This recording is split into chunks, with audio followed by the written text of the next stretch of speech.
പലരും എൻ്റെ അടുത്ത് പറഞ്ഞൊരു സാധനം എന്ന് പറഞ്ഞാൽ ഈ കണ്ടന്റ് ഒരിക്കലും എൻ്റെ എക്സ് പാർട്ട്ണറിനെ ഒഫൻഡ് ചെയ്യാൻ പാടില്ല എന്നുള്ളത്.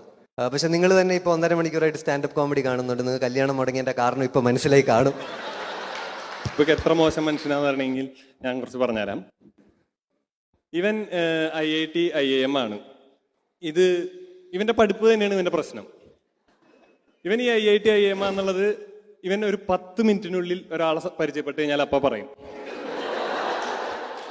അത് കാരണം കൊച്ചി ഭാഗത്തൊന്നും ഇപ്പൊ IIT IIM ഒരു വിലയില്ല. ഇവൻ കേരള എൻട്രൻസ് ഫസ്റ്റ് റാങ്ക് ആണ്. ഞാനൊക്കെ വിചാരിച്ചിരുന്നത് ഈ കേരള എൻട്രൻസ് ഫസ്റ്റ് റാങ്ക് എന്ന് പറയുന്നത് മിത്താന്നാണ്. ഇതൊന്നും കിട്ടിയിട്ടുള്ള ഒരു മനുഷ്യനെ ഞാൻ എൻ്റെ ജീവിതത്തിൽ കണ്ടിട്ടില്ല. അപ്പൊ ഇത് മേടിക്കുന്ന ആൾക്കാരുണ്ട് എന്നുള്ളതും കണ്ടത് ഇവനെ കണ്ടപ്പോഴാണ്. എനിക്കിതിൽ ഏറ്റവും കൂടുതൽ ദേഷ്യമുള്ള കാര്യം എന്താണെന്ന് വെച്ചാൽ ഇവനെ ഞാൻ ഒരു ദിവസം എൻ്റെ വീട്ടിൽ കൊണ്ടുപോയപ്പോൾ എൻ്റെ അമ്മേനെ പരിചയപ്പെടുത്തി. അമ്മേനെ പരിചയപ്പെട്ട വഴിയും പറയാം, ഞാൻ കേരള എൻട്രൻസ് ഫസ്റ്റ് റാങ്ക് ആണ്, IIT ആണ്, IIM ആണ്. ഇവന്റെ മോന്ത പിടിച്ച് ചുമരുമ വരയ്ക്കണം എന്നായിരുന്നു എനിക്ക് തോന്നിയത്. പക്ഷെ എൻ്റെ പ്രതീക്ഷകളെല്ലാം തെറ്റിച്ചിട്ട് അമ്മ ഇവൻ പോയി കഴിഞ്ഞപ്പോൾ വളരെ ഹാപ്പി. അപ്പൊ ഞാൻ ചോദിച്ചാൽ എന്താ അമ്മ ഭയങ്കര സന്തോഷത്തിലാണല്ലോ എന്ന് പറഞ്ഞു. അമ്മ പറഞ്ഞത്, ഇത്രയും പഠിച്ച് ഇവനൊരു ജോലി ഇല്ലെങ്കിൽ നിനക്ക് ജോലി